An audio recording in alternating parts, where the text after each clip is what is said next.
The crowd wasn't reacting, so she gave them what they wanted.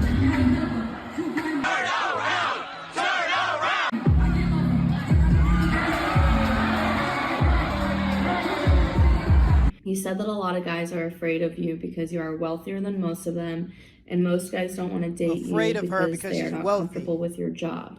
Do you ever feel sad and lonely? That's sad. I've had some trouble dating guys because I'm financially successful. People will want to date me just because I'm a famous star. Yeah. That makes it really challenging to find people who are authentically interested in being with me. Yeah, people are going to show up expecting what you advertise. People show up to Burger King expecting burgers because that's what they advertise. So if you only advertise your abilities in the bedroom, people are going to come to you looking for that. I dated a guy for over 2 years. The main struggle of our relationship was that I do.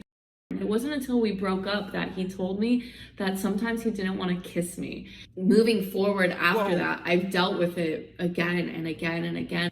Dating is hard in general for everyone. Being a sex worker adds to it. So. Yeah, I would imagine. Will I ever settle down? I hope so. Do I feel sad and lonely? Yeah. Yeah. I want intimacy in my life. I am a sad woman. These questions are making me sad because they're making me think of the person that I want to be intimate with, who I'm not able to be with.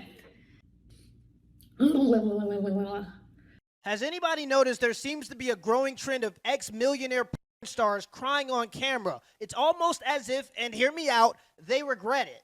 Emotions, damn you emotions. What percentage of men are dateable? Out of the 10 at a bar? 10 guys step to you at a bar. Hey, what's up? You're looking good. Can I get you a drink? Well, I don't really know if they're dateable because I don't really know anything about them. You know. Right? A girl knows in the first 5 seconds whether they'd be into a guy. I'd say 1%. 1%. Yeah. Okay, so not even one. So you chop that one guy up into 10 pieces. Let's make it 5. Okay. 5%. Yeah. So not even one guy that steps to you. Got Hardly. it. Boom. Yeah. Allie, I know that you're married, so Tom, forgive us for a second. 10 dudes step to you at a bar. How many of those guys are dateable?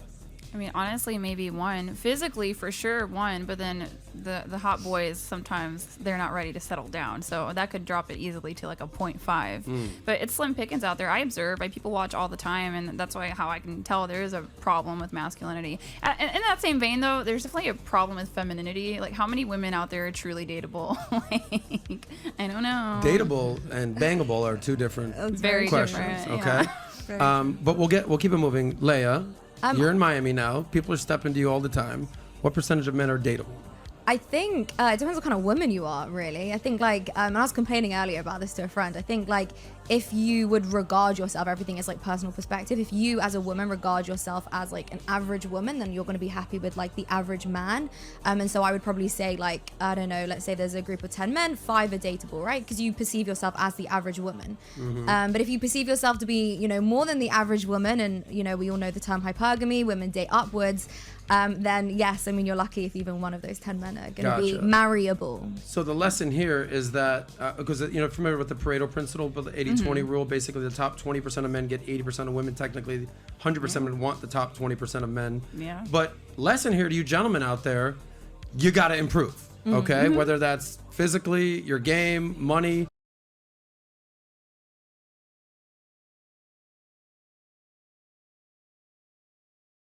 Did you know more than half of married women do not actually believe that their husbands are in fact their soulmates?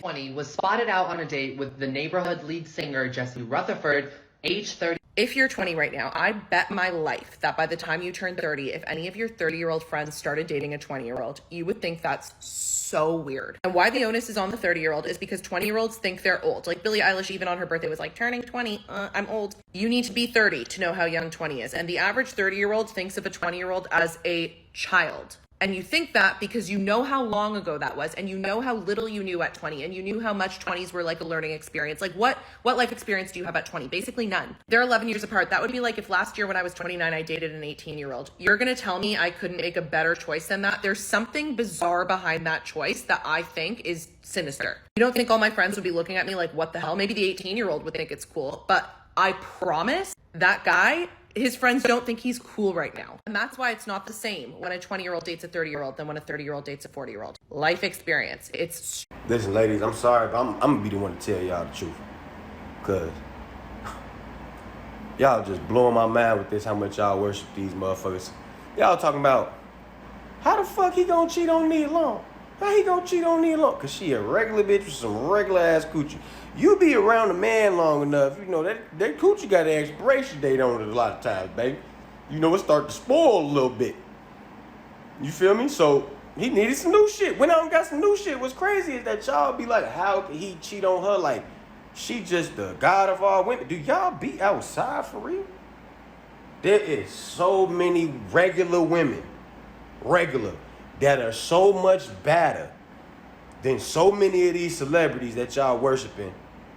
And you think that her man ain't gonna cheat just cause she Nia Long, all these bad bitches outside. Beat it, sister. You've been dating your boyfriend for 5 years.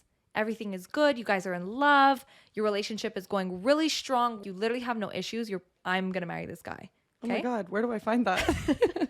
But you find out he opens up to you. He's honest with you. And you find out that he cheated on you within the first couple of months when you guys just fresh started dating. He cheated on you. One time, it was a stupid mistake. He opens up to you now because he feels guilty about it. And you guys are 5 years in. Everything's good now. But he cheated on you that one time when you just started dating. What do you do?